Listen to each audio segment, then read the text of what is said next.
Assalamualaikum warahmatullahi wabarakatuh. Alhamdulillah, puji syukur kita kehadirat Allah Subhanahu wa taala atas karunia nikmatnya. Pagi ini kita dapat menjalani aktivitas dengan baik dalam keadaan sehat. Mudah-mudahan kesehatan ini dapat kita manfaatkan dengan sebaik mungkin dalam rangka untuk beribadah kepada Allah Subhanahu wa taala. Saudara sekalian, pada pertemuan kali ini kita akan melanjutkan kajian kita tentang akidah Islam. Pada kesempatan kali ini kita akan berdiskusi, membicarakan tentang hal-hal yang terkait dengan keghaiban, ya, makhluk-makhluk gaib, termasuk bagian dari keimanan. Salah satunya adalah iman kepada malaikat. Nah, berkaitan dengan keimanan kepada malaikat, tentu kita membicarakan makhluk-makhluk gaib, ya, di mana semua makhluk ciptaan Allah Subhanahu wa taala itu terbagi ke dalam dua macam. Yang pertama adalah makhluk gaib atau al-gaib, dan makhluk yang nyata atau asy-syahadah. Nah, yang dimaksud dengan gaib itu segala sesuatu yang tidak bisa dijangkau oleh salah satu panca indera manusia. Maka itu digolongkan kepada al-gaib, ya. Sebaliknya, sesuatu yang dapat dijangkau oleh salah satu panca indera manusia, maka digolongkan kepada asy-syahadah. Nah, yang kita maksud di dalam pembahasan kita dalam pengertian gaib di sini adalah gaib dalam artian bersifat mutlak, ya. Artinya segala sesuatu yang tidak terjangkau oleh panca indera siapapun dan kapanpun. Karena ada kalanya sesuatu yang gaib, ya, itu bagi sebagian orang, ya, tetapi tidak gaib bagi sebagian yang lain. Misalnya, kalau sesuatu itu ada di depan kita, ya, itu adalah syahadah nyata. Misalnya di depan kita ada mobil, itu adalah sesuatu yang nyata, bisa kita lihat. Tetapi bagi saudara kita yang ada di tempat lain, ya tentu gaib atau mobil itu merupakan barang gaib karena tidak bisa dilihat oleh matanya, tidak bisa dijangkau oleh inderanya. Nah, itu gaib yang tidak mutlak, yang mau gaib di bagian tertentu, tetapi syahadah di bagian yang lain. Nah, tentu tidak demikian maksudnya. Yang kita bahas dalam kajian kali ini adalah gaib mutlak, yaitu sesuatu yang tidak bisa dijangkau oleh panca indera siapapun dan kapanpun, ya. Nah, selanjutnya, untuk mengetahui dan mengimani wujud makhluk gaib, seseorang dapat menempuh dua cara. Pertama, melalui berita atau informasi yang diberikan oleh sumber tertentu. Jadi, untuk meyakini, mengimani bahwa makhluk gaib itu betul-betul ada, maka cara pertamanya adalah membaca, mengakses berita atau informasi yang diberikan oleh sumber tertentu. Ya, ini dalam istilah disebut dengan bil akhbar, dengan berita, dengan kabar. Sementara kedua, cara yang bisa ditempuh untuk mengetahui dan mengimani wujud makhluk gaib itu adalah melalui bukti nyata, bukti-bukti yang nyata yang menunjukkan bahwa makhluk gaib itu memang betul-betul ada. Ya, ini di metodenya disebut dengan bil athar. Bil akhbar itu dengan kabar, berita. Kalau bil athar itu dengan bukti-bukti.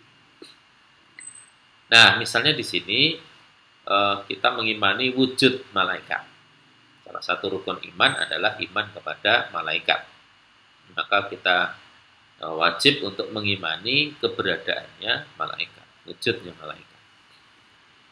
Maka pertama dengan melalui teknik atau metode akhbar, yaitu dengan mengakses berita-berita kabar yang disampaikan oleh Rasulullah Shallallahu Alaihi Wasallam, baik berupa ayat-ayat Al-Quran maupun sunnah-sunnah beliau. Karena kita mengimani kebenaran dari dua sumber itu. Tentu saja kita mengimani ya, berita yang ada di dalam kedua sumber itu. Karena kita sebagai orang Muslim, orang iman, itu dituntut mengimani Al-Quran dan Al-Hadis. Maka apapun yang ada di dalam Al-Quran, berita-berita yang ada di dalam Al-Quran maupun Al-Hadis, itu adalah pasti kebenarannya. Ya. Karena kita dituntut untuk meyakini kebenaran dari dua sumber itu. Ya, jadi sekali lagi mengimani wujudnya malaikat itu dari berita Al-Quran, ya, dari kabar yang disampaikan oleh Al-Quran, oleh Allah dalam Al-Quran, dan juga dari hadis Nabi. Yang kedua, kita juga dapat mengimani wujud dari malaikat itu lewat bukti-bukti nyata yang ada di alam semesta ini, yang menunjukkan bahwa malaikat itu ada. Misalnya, malaikat maut, ya, bahwa kita yakin kalau malaikat maut itu ada, ya, karena buktinya memang ada orang yang mati. Ya. Kemudian malaikat Jibril, ya, buktinya adalah keberadaan wahyu yang diturunkan, yaitu Al-Quran. Nah, Jibril itu diyakini sebagai malaikat yang menyampaikan wahyu dari Allah kepada utusannya, kepada Rasulullah Shallallahu Alaihi Wasallam. Dan buktinya hari ini sampai detik ini kita masih bisa melihat wujud dari Al-Quran itu sebagai petunjuk, ya, sebagai apa? Hudal linnas, petunjuk bagi manusia. Jadi sekali lagi cara meyakini, mengetahui, mengimani wujud adanya makhluk gaib, yaitu dengan cara akhbar, membaca berita, melihat berita, mengakses berita-berita dari Al-Quran dan Al-Hadis, dan yang kedua adalah dengan mengetahui, melihat bukti-bukti yang ada di alam semesta. Nah, berikutnya pertanyaannya, siapakah malaikat itu? Ya, saudara sekalian, berkaitan dengan definisi pengertian, maka malaikat itu secara etimologi ya, berasal dari kata malaikah, ya, dalam bahasa Arab, ya, yang kemudian dalam bahasa Indonesia disebut malaikat, ya. Merupakan bentuk jamak dari kata malak, ya, dan berasal dari masdar al-alukah, ya. Jadi malaikah itu jamak, bentuk jamaknya dari malak, mufradnya itu malak, jamaknya malaikah, dan masdarnya adalah al-alukah, yang artinya ar-risalah, atau makna Indonesianya misi atau pesan. Yang membawa misi atau pesan itu disebut ar-rasul atau utusan. Maka dalam beberapa ayat Al-Quran itu malaikah atau malaikat juga disebut dengan rusul-rusul, utusan-utusan. Misalnya dalam surat Hud ayat 69, nanti teman-teman bisa lihat di situ malaikat disebut dengan rusul-rusul, ya, utusan-utusan. Yang dimaksud utusan-utusan di situ dalam kitab tafsir adalah para malaikat. Nah, bentuk jamak dari malak itu malaik, ya, malaik.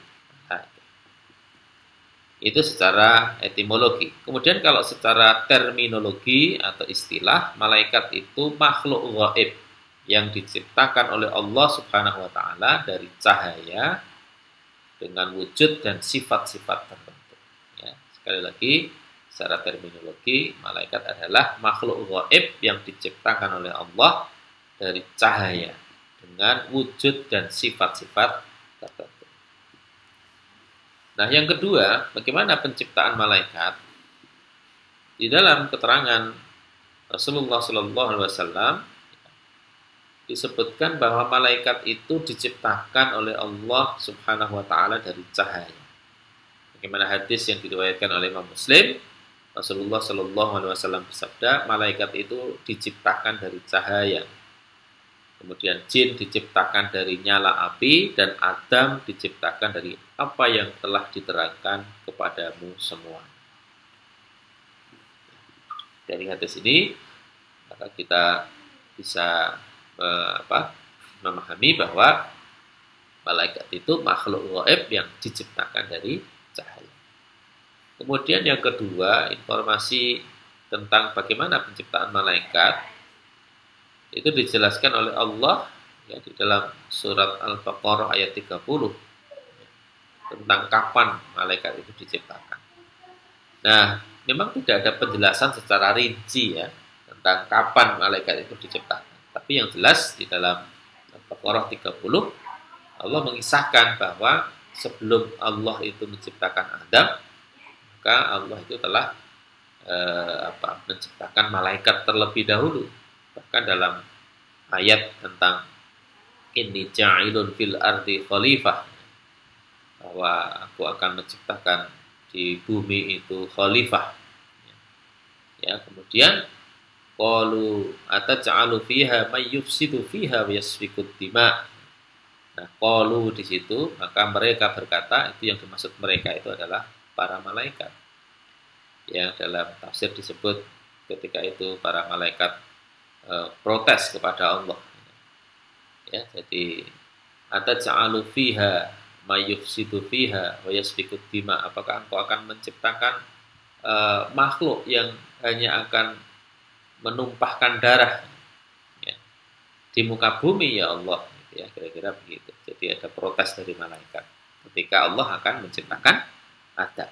Maka dari ayat ini para ulama menjelaskan bahwa malaikat diciptakan lebih dahulu dari manusia pertama, yaitu Adam alaihissalam.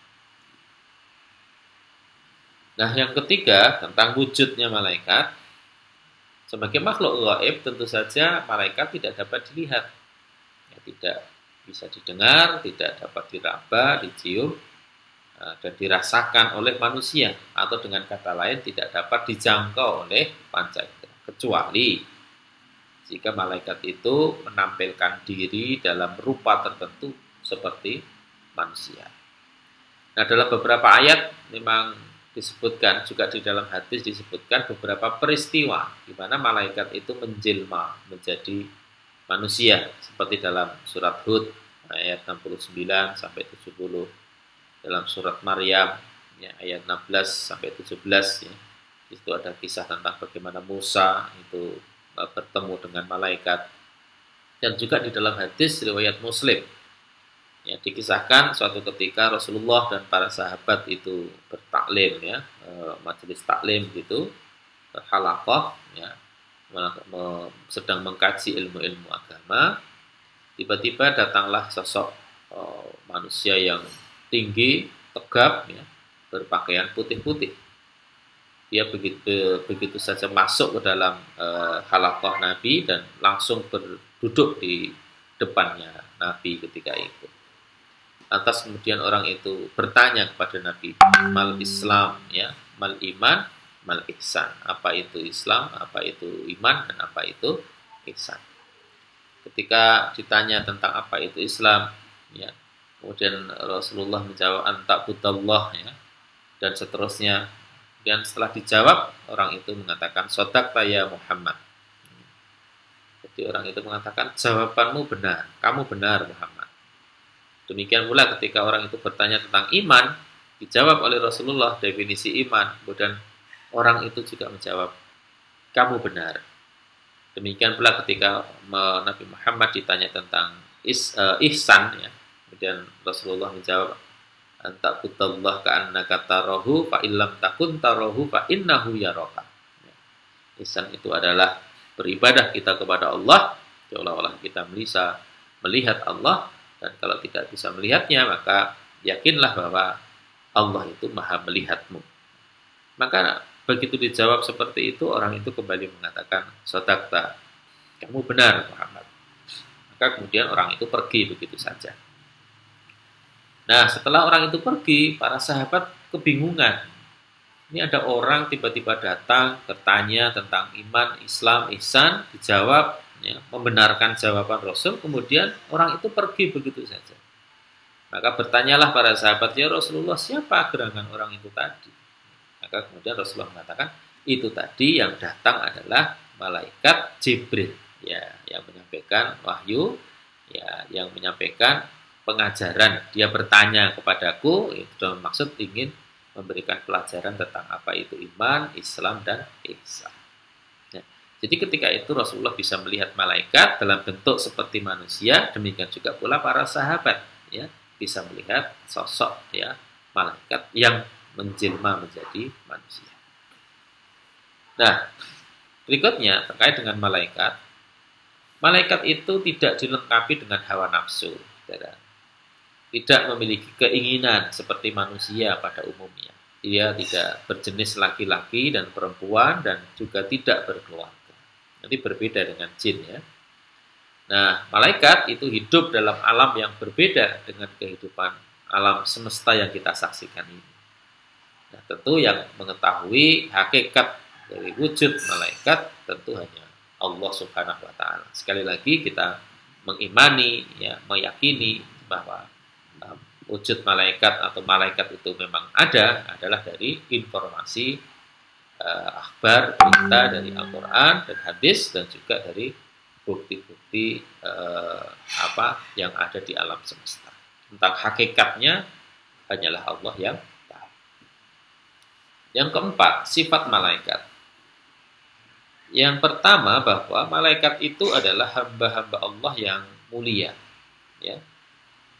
Hamba yang mulia. Allah menyebut para malaikat sebagai hamba yang mulia dalam surat Al-Anbiya ayat 26. Wa qalu ittakhadzal rahmanu walada subhanahu bal ibadu mukramun. Tuhan yang Maha Pemurah telah mengambil atau mempunyai anak. Kemudian Maha Suci Allah. Jadi orang-orang mengatakan Tuhan yang Maha Pemurah telah mempunyai anak. Maka Maha Suci Allah sebenarnya itu bukanlah anak-anak Allah, ya. Sebenarnya malaikat-malaikat itu adalah hamba-hambanya yang dimuliakan oleh Allah, ya. Dia bukannya anak Allah, ya.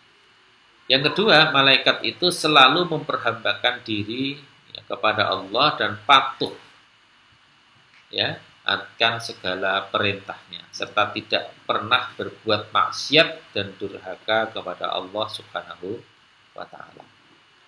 Allah menjelaskan di dalam beberapa ayat, misalnya surat Al-Anbiya ayat 27, Al-Anbiya ayat 19, dan surat At-Tahrim ayat 6. Misalnya dalam Al-Quran ada ayat, ya ayyuhalladzina amanu qu anfusakum wa ahlikum naro wa quduhan nasu wal hijaratu, ya, 'alaiha malaikatun ghiladun syidadun. Ya. Jadi di sana diceritakan, hai orang yang beriman, jagalah dirimu dan keluargamu dari api neraka, ya. Wa quduhan nasu wal hijarah, yang bahan bakarnya itu api neraka itu bahan bakarnya adalah manusia dan batu, ya. 'Alaiha malaikatun, ya, ya, di mana neraka itu dijaga oleh malaikat ghiladun syidadun, yang, ya, tegas, ya, yang galak gitu. Nah, kemudian sifatnya malaikat itu la ya'sunallaha ma amarahum wa yaf'aluna ma yu'marun. Dia tidak pernah bermaksiat, tidak pernah berbuat maksiat kepada Allah, tidak pernah durhaka kepada Allah, wa yaf'aluna ma yu'marun, dan apapun perintah Allah maka dia akan selalu menjalankannya. Nah, itu salah satu sifat-sifat malaikat yang dijelaskan oleh Allah di dalam Al-Quran. Baik, selanjutnya adalah tentang nama dan tugas malaikat. Saudara sekalian, tentang jumlah malaikat memang sangat banyak, ya, tidak bisa diperkirakan.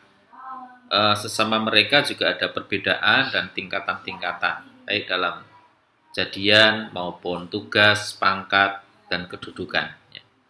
Misalnya dalam surat Fatir ayat 1 disebutkan ada malaikat yang bersayap 2, 3, dan 4. Ya.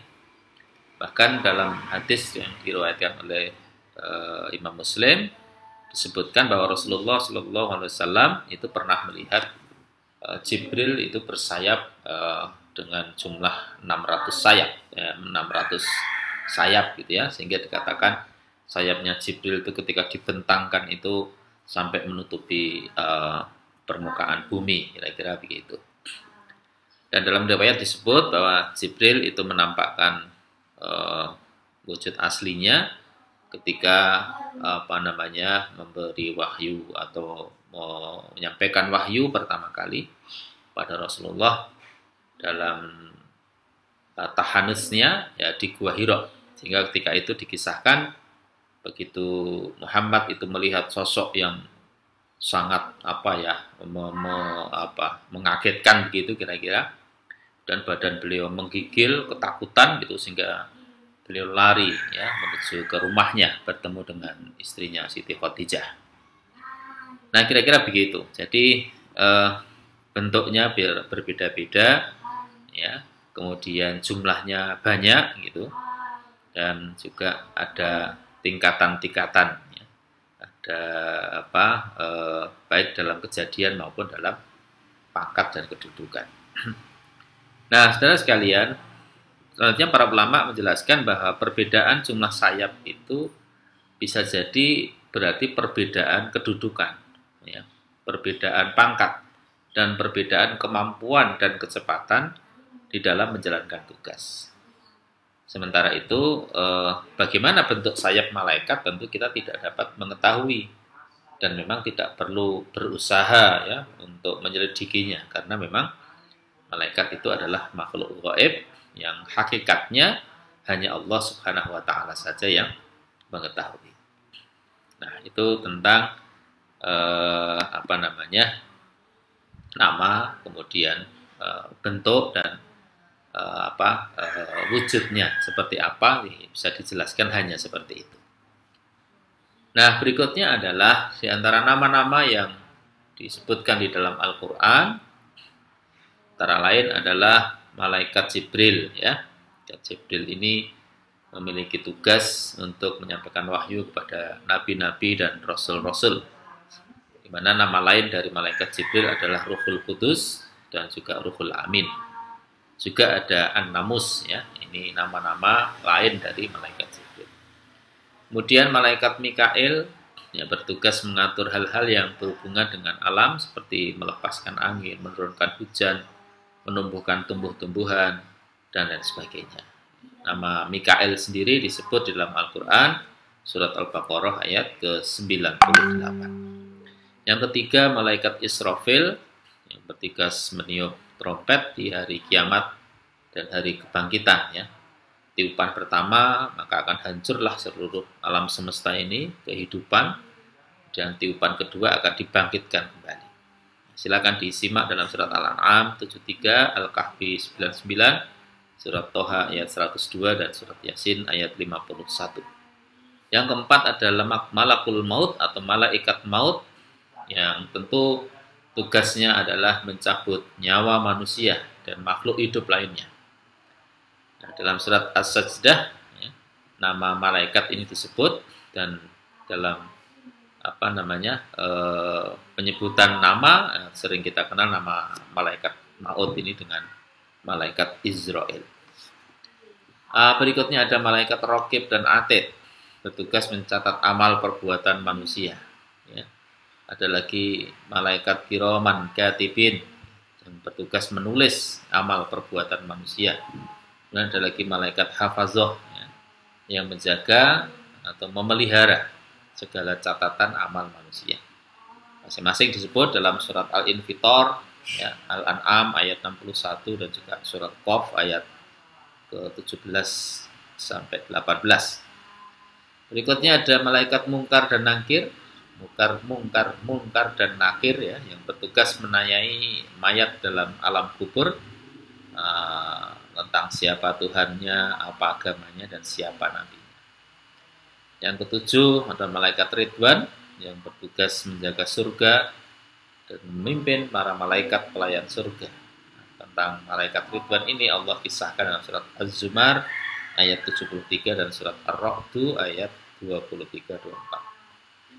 Berikutnya ada malaikat Malik, ini bertugas menjaga neraka dan pemimpin para malaikat penyiksa, ya, penghuni-penghuni neraka.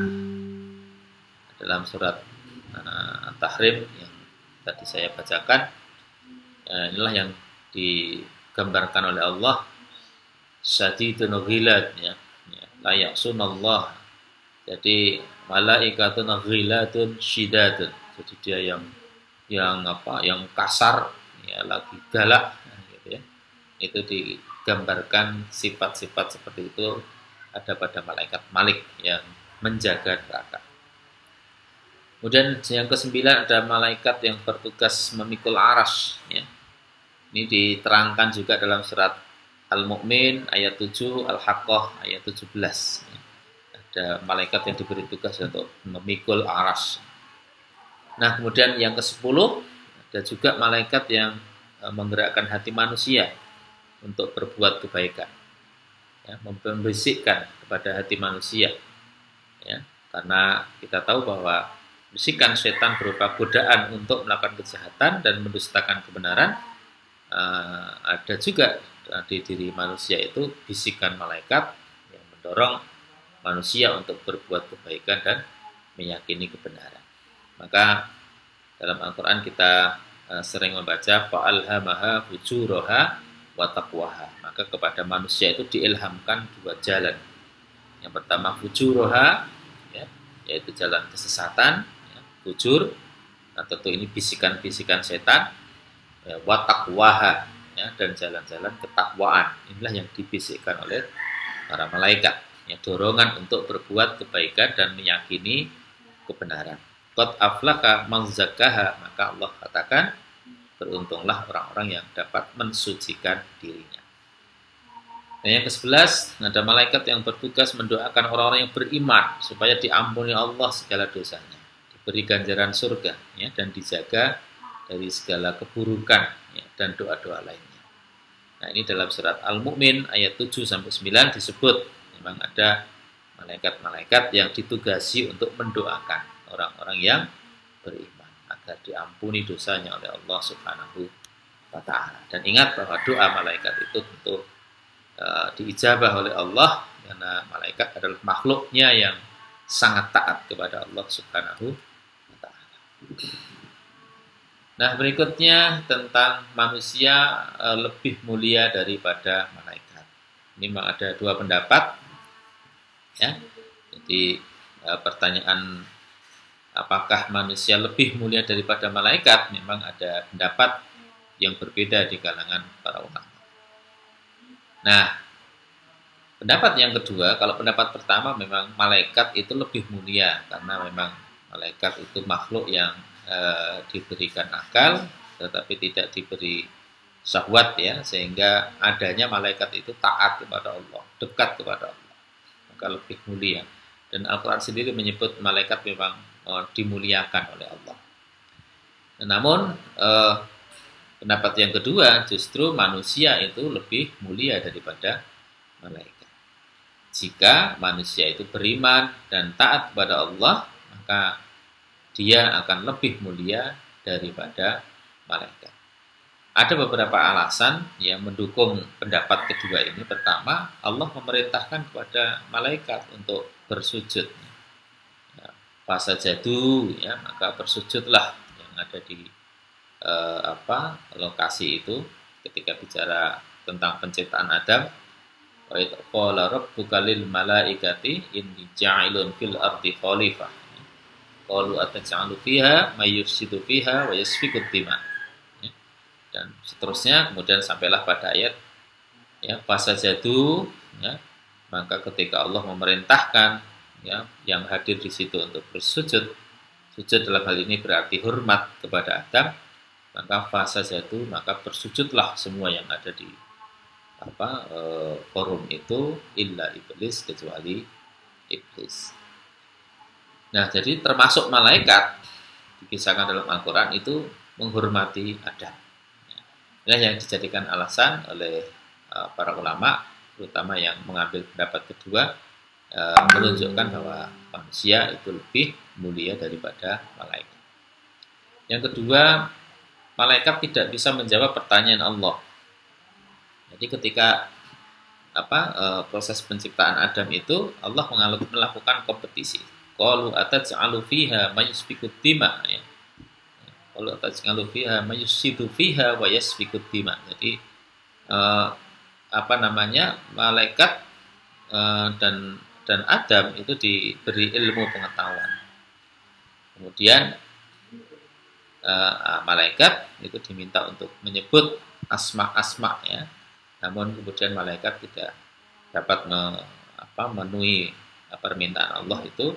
Nah, kemudian Adam lah yang bisa tampil, ya, bisa menjawab pertanyaan-pertanyaan Allah tentang asma-asma atau nama-nama ilmu pengetahuan. Sedangkan Adam mampu, ya, malaikat tidak bisa menjawab pertanyaan Allah. Nah, itulah alasan kedua kenapa manusia, dalam hal ini Adam sebagai manusia pertama, itu lebih mulia daripada malaikat. Yang ketiga, ya, kepatuhan malaikat kepada Allah karena memang itu sudah tabiatnya, ya, karena memang malaikat tidak punya hawa nafsu, ya. Sedangkan kepatuhan manusia kepada Allah Subhanahu wa taala itu membutuhkan perjuangan yang berat karena melawan hawa nafsu dan juga godaan syaitan. Yang terakhir, manusia diberi tugas oleh Allah untuk menjadi khalifah di permukaan bumi sebagaimana firman Allah dalam surat Al-Baqarah ayat ke-30. Sebagaimana yang saya bacakan tadi, wa idz qala rabbuka lil malaikati inni ja'ilun fil ardi khalifah qalu ataj'alu fiha may yufsidu fiha wa yasfiku dima. Dan selanjutnya nanti silahkan dibaca sendiri. Baik, karena itu saudara, di antara hikmah-hikmah, ya, kita beriman kepada para malaikat, tentu yang pertama kita lebih mengenal kebesaran dan kekuasaan Allah yang telah menciptakan dan menugaskan para malaikat tersebut, ya. Yang kedua, kita lebih bersyukur kepada Allah atas perhatian, atas perlindungannya terhadap hamba-hambanya dengan menugaskan malaikat untuk menjaga kita, membantu, dan bahkan mendoakan kita agar Allah mengampuni dosa-dosa kita. Maka kita bersyukur Allah telah menciptakan hambanya yang selalu taat, yang bernama malaikat, dan itu pun membantu kita, menjaga kita, membisikkan kebaikan-kebaikan kepada kita untuk mengcounter, ya, untuk menghalang-halangi setan yang senantiasa juga membisikkan kepada kita untuk bermaksiat kepada Allah. Yang ketiga, berusaha berhubungan dengan malaikat dengan jalan mensucikan jiwa, ya, membersihkan hari dan membersihkan hati kita dan meningkatkan ibadah kepada Allah Subhanahu wa taala. Nah, sehingga seseorang akan sangat beruntung bila dia termasuk golongan orang-orang yang didoakan oleh para malaikat. Ya, sebab, ya, kenapa beruntung? Karena tentu saja doa malaikat itu tidak pernah ditolak oleh Allah Subhanahu wa taala. Dan yang terakhir, ya, tentu hikmah kita beriman kepada malaikat, ya, kita selalu berusaha untuk selalu berbuat kebaikan, menjauhi segala kemaksiatan, serta ingat, ya, senantiasa kepada Allah Subhanahu wa taala. Sebab malaikat itu selalu mengawasi, selalu mencatat amal perbuatan manusia tanpa terlewatkan sedikit pun. Maka ketika ada dorongan untuk melakukan kemaksiatan, kejahatan, maka selalulah kita ingat kepada Allah dan selalulah mengingat bahwa Allah menugaskan malaikatnya untuk melihat kita, mengawasi kita, mencatat seluruh amal perbuatan kita nanti, yang akan kemudian ditampakkan lagi kepada kita dan akan dibalas sesuai dengan apa yang kita lakukan. Nah, kira-kira 4 itu hikmah kita beriman kepada para malaikat. Dan tentu sekali lagi Kalau berkaitan dengan wujudnya hakikat beliau, para malaikat itu hanya Allah lah yang mengetahui. Berikutnya kita lanjutkan pembahasan kita tentang makhluk gaib yang lain, yaitu jin, iblis, dan syaitan.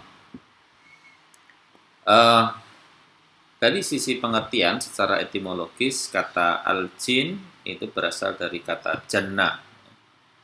Dari kata jannah yang artinya bersembunyi.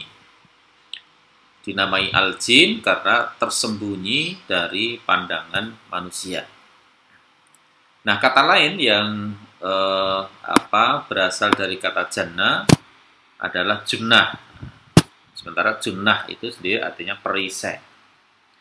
Dinamakan perisai karena menyembunyikan kepala prajurit yang memakainya. Jadi perisai itu kan kalau dipakai ya akan menyembunyikan kepala orang yang menggunakan perisai. Kita lihat di demo-demo itu ketika polisi menggunakan perisai, maka perisai itu digunakan untuk melindungi kepala sehingga kepalanya tidak kelihatan. Kemudian jannah juga seakar dengan kata al-jin ya. Jannah itu artinya surga atau taman. Dinamai demikian karena taman itu tersembunyi oleh pohon-pohon yang rindang. Dan juga kata janin yang seakar dengan kata al-jin itu artinya jabang bayi. Dinamai janin itu karena janin itu di tempat yang tersembunyi di dalam perut ibu. Jadi secara etimologi asal-usul kata jin itu artinya tersembunyi, bersembunyi. Nah, berikutnya iblis.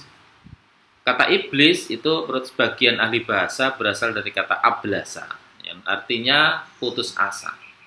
Nah, dinamai iblis karena dia putus asa dari rahmat atau kasih sayangnya Allah Subhanahu wa Ta'ala. Menurut pendapat Syekh Sayyid Sabiq di dalam kitabnya Al-Islam ya. Kemudian ada lagi makhluk gaib yang disebut dengan syaitan yang berasal dari kata syatona. Meskipun sebagian berpendapat syaitan itu bukan makhluk tetapi hanya julukan saja. Nah, kata syaitan itu dari kata syatana yang artinya menjauh. Dinamai syaitan karena jauhnya dia dari kebenaran menurut ahli as-Sabuni. Itu tadi makna-makna secara etimologi atau secara bahasa. Kemudian secara terminologi atau istilah, yang dimaksudkan dengan jin adalah sebangsa makhluk gaib, ya, makhluk rohani, sat mata, ya, makhluk halus dalam artian tidak bisa terakses oleh sebagian panca indera, yang diciptakan oleh Allah dari api. Sebagaimana firman Allah dalam surat Al-Hijr ayat 26-27, wal janna khalaqnahu min qablu min naris samum. Dan kami telah menciptakan jin sebelum Adam dari api yang sangat panas. Nah, pengetahuan tentang jin ini beberapa hal, diantaranya bahwa bangsa jin itu juga mukallaf. Mukallaf itu dalam arti ya dia diperintahkan untuk mengerjakan syariat agama sebagaimana kita manusia. Nah, sedangkan rasul yang mereka ikuti adalah rasul dari jenis manusia. Bisa teman-teman simak dalam surat Al-An'am ayat 130. Yang berikutnya, bangsa jin itu ada yang patuh dan juga ada yang durhaka kepada Allah. Sebagaimana firman Allah dalam surat Al-Jin ayat 11. Nah, tatkala Allah memerintahkan kepada bangsa jin untuk sujud, hormat kepada Adam bersama dengan malaikat, nah salah satu dari mereka menentang, tidak mau. Ya, nah yang menentang itulah yang dikenal dengan iblis. Bagaimana firman Allah surat Al-Baqarah ayat 34, fasajadu illa iblis aba wastakbar. Karena dia enggan dan karena dia sombong, ya, tidak mau menghormati Adam, tidak mau sujud kepada Adam. Nah, jadi iblis itu adalah jin yang menentang, ya, jin yang menentang perintahnya Allah Subhanahu wa Ta'ala. Nah, iblis itulah nenek moyang seluruh setan, yang seluruhnya selalu durhaka kepada Allah dan memang bertekad ya, untuk menggoda umat manusia, anak cucunya Adam, mengikuti langkah-langkah mereka, yaitu menentang perintahnya Allah Subhanahu wa Ta'ala.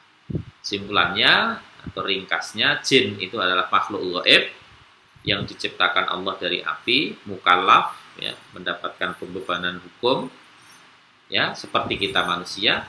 Di antara mereka ada yang patuh dan ada yang durhaka. Yang durhaka pertama kali adalah iblis, anak cucunya iblis adalah syaitan.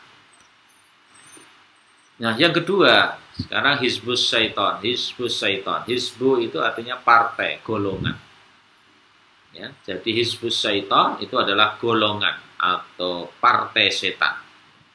Ini pernah dilontarkan seorang politikus, Profesor Dr. Amin Rais, ketika itu hizbus syaitan, ya, Hizbullah dan hizbus syaitan, banyak dikomentari, ya, oleh tentu saja rival politiknya. Nah, jadi kalau ada kalimat hizbu syaitan itu maksudnya golongan atau partai setan, ya, itu bermaksud orang-orang yang secara sadar atau tidak itu menjadi pengikutnya syaitan. Nah, tentu saja hizbus syaitan ini bukan istilah yang diciptakan oleh manusia, apalagi seorang Profesor Amin Rais, bukan, ya, tetapi istilah ini memang termaktub di dalam Al-Quran yang bisa teman-teman simak dalam surat Al-Mujadalah ayat 19. Nah, di situ dijelaskan oleh Allah Subhanahu wa Ta'ala dua ciri utama hizbus syaitan, yaitu mereka dikuasai oleh syaitan, dan yang kedua mereka lupa dengan Allah Subhanahu wa Ta'ala. Ya, istahwadha alaihimus syaitanu fa'ansahum dzikrallahi ulaika hizbus syaitan ala inna hizbas syaitani humul khasirun. Syaitan itu telah menguasai mereka lalu menjadikan mereka lupa mengingat Allah. Mereka itulah golongan syaitan. Jadi dengan cara menguasai dan kemudian membuat manusia lupa dengan Allah Subhanahu wa Ta'ala.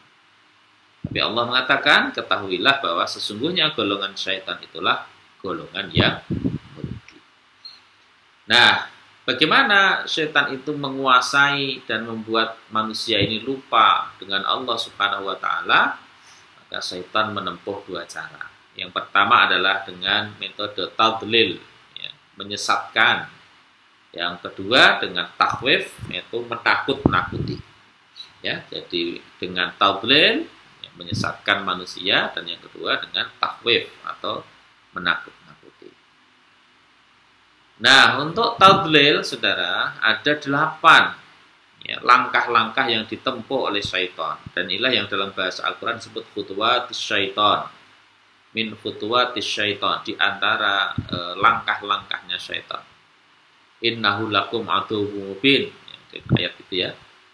Janganlah kau mengikuti langkah-langkahnya setan, karena sebenarnya setan itu lakum bagi kalian aduwwun mubin, yaitu musuh yang nyata. Maka penting bagi kita mengetahui apa langkah-langkah setan itu. Menurut para ulama ada 8 langkah-langkah yang ditempuh oleh setan untuk menyesatkan manusia. Yang pertama adalah waswasah, yaitu bisikan. Apa yang dibisikkan? Nah, tentu setan membisikkan keraguan, kebimbangan, dan keinginan untuk melakukan kejahatan di dalam hati manusia. Nah, bisikan itu dilakukan dengan cara yang sangat halus, sehingga manusia tentu tidak menyadari adanya bisikan itu. Ya, barangkali malah tidak terdengar ada bisikan, ya, tapi bisikan itu lakukan oleh setan ke dalam hati kita. Oleh karena itu Allah Subhanahu wa Ta'ala memerintahkan kita untuk meminta perlindungan, ya, kepada Allah, pada Rabb, ya, pada pencipta manusia yaitu Allah, dari bisikan syaitan. Dalam surat An-Nas, Qul a'udzu birabbin nas, malikin nas, ilahin nas, min syarril waswasil khannas alladzi yuwaswisu fi syudurin nas minal jinnati wan nas. nas. Ya, jadi kita minta perlindungan dari bisikan was-was ya, dari bisikan dari setan. Yang kedua adalah langkah-langkah setan membuat manusia nisyan atau lupa. Nah, lupa itu memang manusiawi, saudara ya. Jadi biasa kita ini lupa. Tetapi setan berusaha untuk membuat manusia itu lupa dengan Allah. Atau paling kurang menjadikan lupa itu sebagai alasan untuk menutupi kesalahan atau menghindari tanggung jawab. Ya. Nah, ini Allah lukiskan ini dalam Al-Qur'an, wa idza ra'aital ladzina yakhuduna fi ayatina fa'rid anhum hatta yakhudu fi haditsin ghairi wa imma yunsiyannaka syaitanu fala taq'ud ba'da dzikra ma'al qaumiz zalimin. Dan apabila kamu melihat orang-orang yang memperolokkan ayat-ayat kami, maka tinggalkanlah mereka sehingga mereka membicarakan pembicaraan yang lain. Dan jika setan menjadikan kamu lupa akan larangan ini, maka janganlah kamu duduk bersama orang-orang yang zalim itu sesudah teringat akan larangan itu. Jadi setan menjadikan kamu lupa, ya, sehingga kita menyimpang dari ajaran agama. Yang ketiga adalah tamani atau berangan-angan. Angan-angan ya kosong ya, tamani. Nah, ini juga termasuk khutuwat syaitan, langkah-langkah setan membuat manusia itu berangan-angan dan angan-angannya kosong gitu ya. Menghayalkan sesuatu yang mustahil terjadi. Ya. Dan Allah mengingatkan kita akan tekad syaitan untuk membangkitkan angan-angan kosong itu pada diri kita manusia ini. Ya'iduhum wa yumannihim wa ma ya'iduhumus syaitanu illa ghurura. Syaitan itu memberikan janji-janji kepada mereka dan membangkitkan angan-angan kosong pada mereka. Padahal syaitan itu tidak menjanjikan kepada mereka selain tipu daya.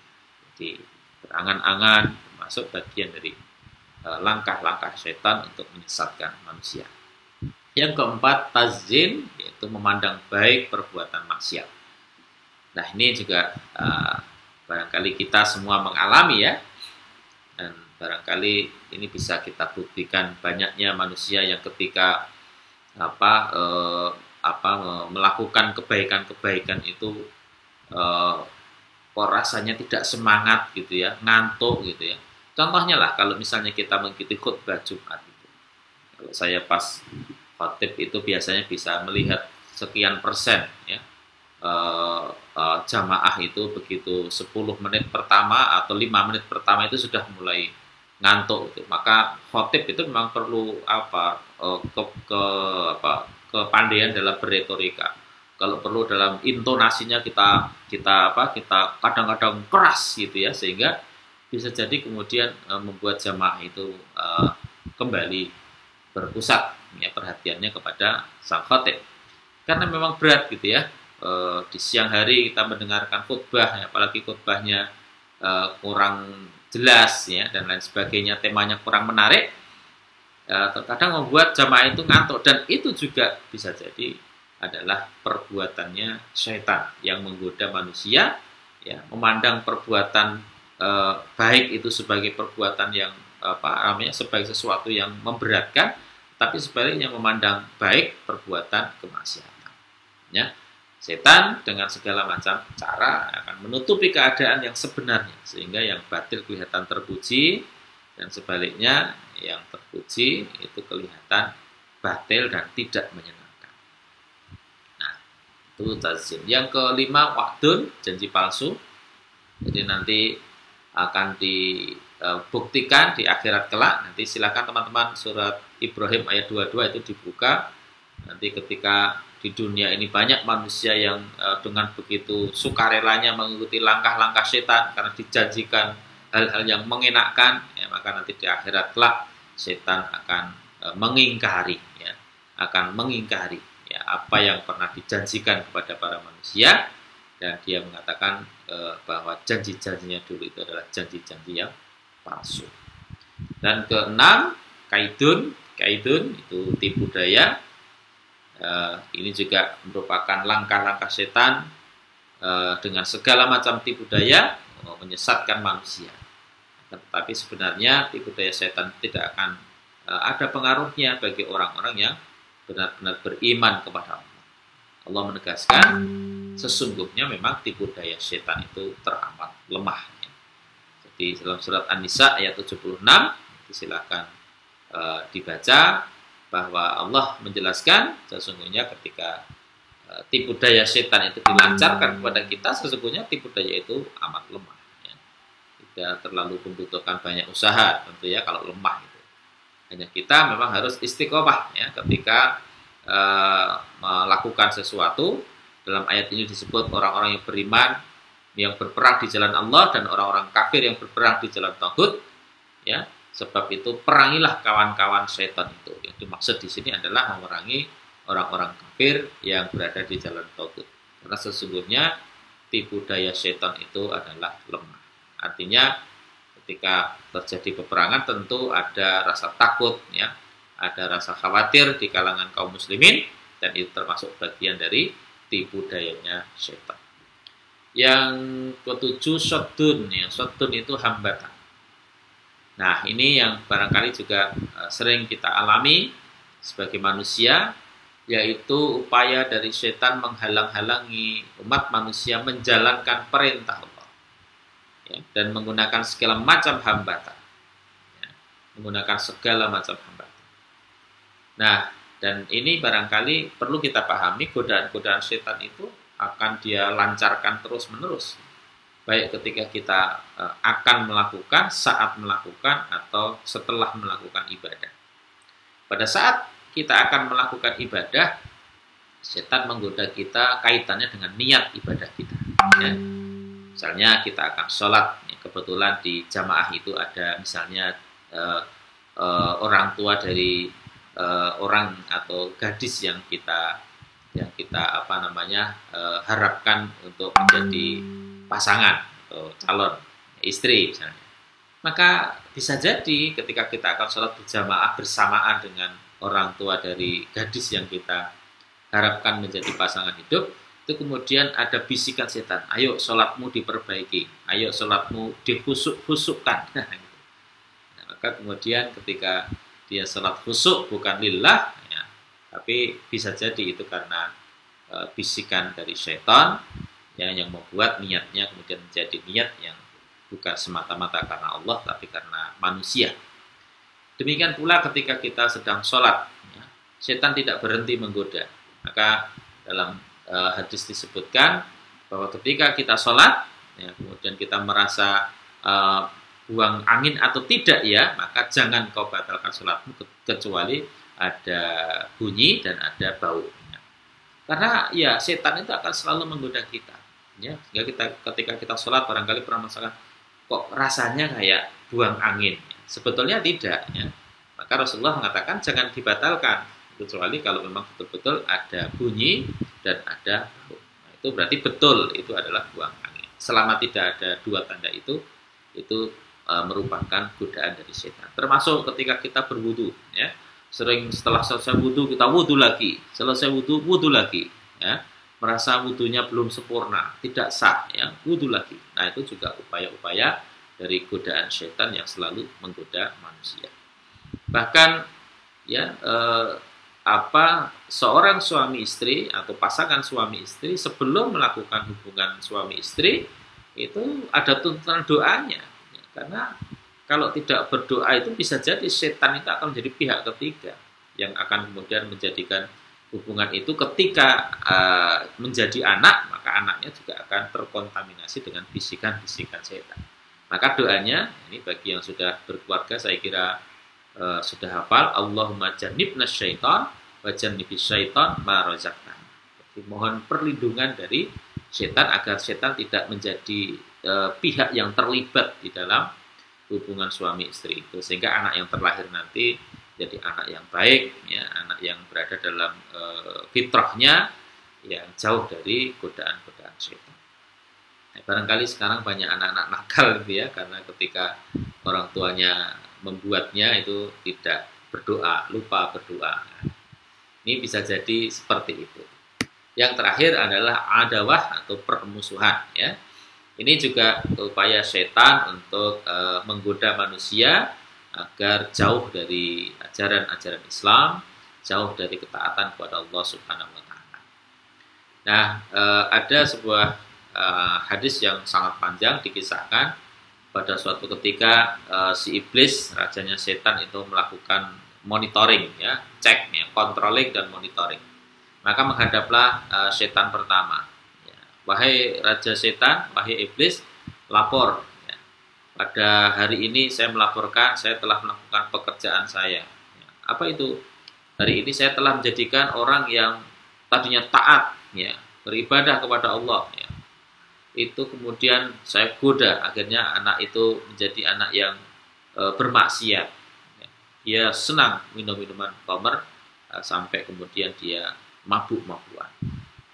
Ya, mendengar laporan dari anak buahnya itu, Raja Iblis mengatakan, itu biasa-biasa aja. Nah, kemudian yang kedua, datanglah setan yang kedua. Ya, Raja Iblis, saya lapor, hari ini saya berhasil memisahkan dua orang pasangan, ya, sepasang suami istri, yang tadinya mereka rukun. Istri menghormati suami, suami juga melindungi istrinya. Tapi karena godaan saya, kemudian suami istri itu cekcok, kemudian akhirnya mereka bercerai. Itu pun kemudian iblis mengatakan, itu biasa saja. Nah, akhirnya datang setan yang ketiga, lapor, ya Raja Iblis, saya melaporkan pekerjaan saya, ya, kinerja saya, kira-kira begitu. Hari ini saya telah berhasil memisahkan, memutuskan hubungan persaudaraan antara dua orang sahabat, ya, antara dua orang yang berkasih sayang, ya, atas nama Allah. Akhirnya mereka berpisah dan justru mereka akhirnya bermusuhan.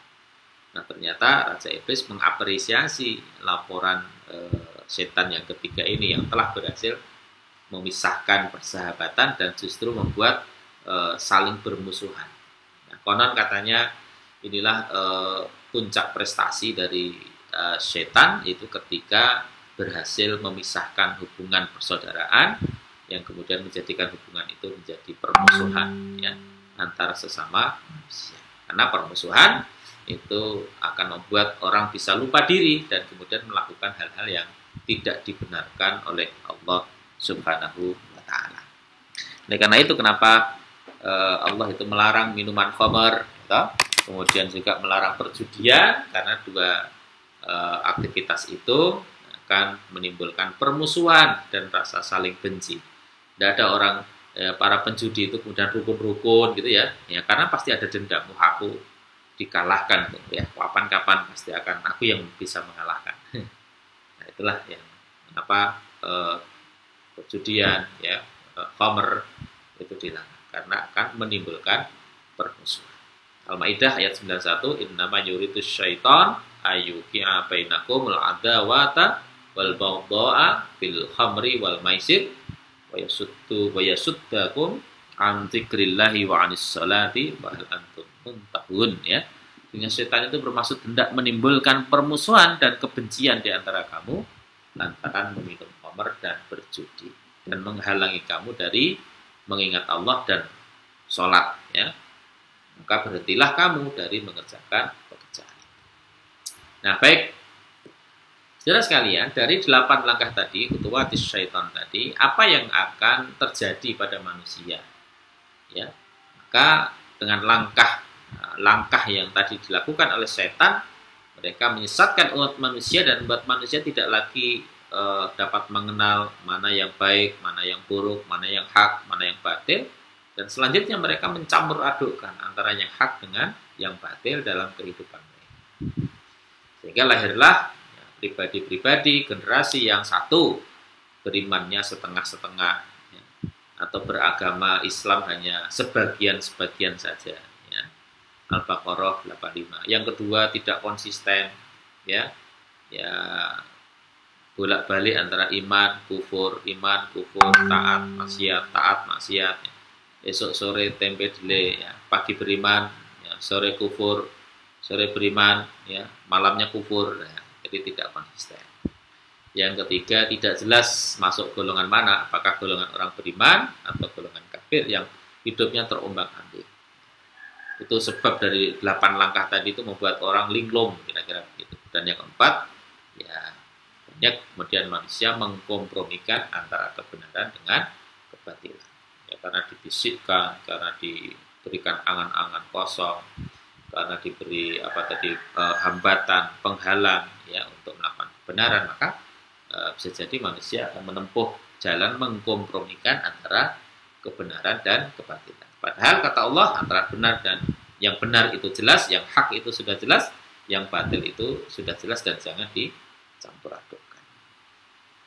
Nah, kemudian berikutnya yang kedua, jika setan itu tidak berhasil ya menyesatkan manusia dengan segala langkah-langkah di atas ya, dengan 8 langkah di atas, maka setan masih punya cara lain, saudara, yaitu dengan jalan menakut-nakuti manusia. Nah, takut di sini bukan seperti takutnya kita kepada binatang buas ya. Kita ke hutan kemudian ada binatang buas, kita kan takut. Nah, kalau itu namanya takut tabii, takut alami. Atau juga bukan karena takut kita takut yang syar'i, yaitu takut yang sesuai dengan syariat Islam. Seperti misalnya takut melakukan kemaksiatan ya.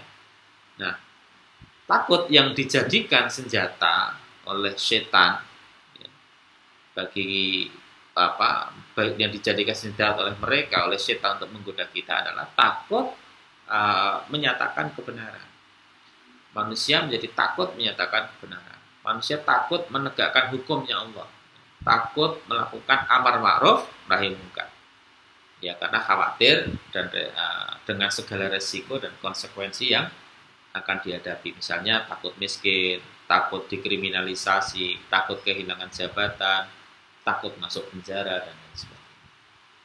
Maka termasuk yang barangkali ada di sekeliling kita sekarang ini yang sedang perpolitikan begitu ramai, banyak para pejabat-pejabat yang dulu ketika belum masuk dalam pemerintahan itu begitu kritis mengomentari, mengkritisi kebijakan-kebijakan pemerintah yang sekiranya tidak pro rakyat, katakanlah begitu. Tapi sekarang begitu menjadi pejabat, ya bisa jadi dia bisa berbalik. Banyak para pejabat yang berbalik, menjadi tidak pro rakyat lagi, kira-kira begitu. Bisa jadi karena itu godaan setan yang membuat dia tidak lagi kritis, ya karena takut kehilangan jabatan, takut masuk penjara dan lain sebagainya. Nah, dalil yang berkaitan dengan itu nanti bisa Anda baca dalam surat Ali Imran ayat 173 ya. Jadi intinya setan itu akan menakut-nakuti manusia, tapi bagi orang-orang yang beriman justru imannya akan semakin kuat ya. Semakin ditakut-takuti maka semakin bertambah semangatnya, makin bertambah imannya. Karena bagi mereka cukuplah Allah yang menjadi jaminan dan menjadi penolong. Baik, saya kira itu teman-teman semua tema kita. Dan yang terakhir ini ada keterangan bahwa sesungguhnya tadlil dan takhwif atau menyesatkan dan membuat khawatir, takut itu juga dilakukan oleh manusia. Maka dalam surat Al-An'am ayat 112 ya membuat menyesatkan dan membuat rasa takut itu juga dilakukan oleh para manusia, para pengikut syaitan ya, atau sayatinul ins sebagaimana firman Allah dalam surat Al-An'am ayat 112. Bahkan sayatinul ins atau setan dari jenis manusia ini lebih berbahaya ya, karena tidak seperti syaitan, manusia memiliki sarana prasarana ya, untuk mewujudkan keinginan-keinginan jahat syaitan secara konkret, karena tentu sesama manusia bisa lihat orangnya, bisa langsung melakukan tindakan. Maka setan dari jenis manusia ini tentu lebih berbahaya. Maka dalam surat An-Nas tadi minal jinnati wan nas. Jadi yang membisikkan ke dalam hati manusia itu adalah setan dari jenis jin dan setan dari jenis manusia. Maka manusia itu bisa menjadi setan. Nah, kira-kira begitu. Nah, bagaimana kemudian melawan langkah-langkah setan dari godaan-godaan setan tadi? Ada beberapa usaha yang dapat kita lakukan. Yang pertama tentu masuk Islam secara kafah ya, secara sempurna. Sehingga ketika kita masuk Islam secara kafah, maka akan menjauhi semua langkah-langkah setan tadi. Yang Baqarah 208. Ya ayyuhalladzina amanu dkhulu fis-silmi kafah wa la tattabi'u khutuwatis syaitan innahu lakum aduwwun mubin. Yang kedua, menyadari bahwa syaitan itu adalah musuh utama dan memperlakukan setan sebagai musuh. Jadi jangan kita perlakukan setan itu sebagai kawan. Padahal Allah menjelaskan aduwwun mubin, setan itu musuh yang nyata bagimu. Maka dia posisikan setan sebagai musuh. Inasyaitana lakum aduwwun fattakhiduhu aduwwa innama yad'u hizbahu ya, liyakunu min ashabis sa'ir. Ya, sesungguhnya setan itu adalah musuh bagimu, maka anggaplah ia musuhmu, karena sesungguhnya setan-setan itu hanya mengajak golongannya supaya mereka menjadi penghuni neraka yang menyala. Yang kedua ya, jadi perlakukan setan sebagai posisinya sebagai penggoda ya. Jangan kau anggap justru dia sebagai kawanmu, anggaplah dia musuhmu, karena memang setan itu adalah musuh yang nyata bagi kita.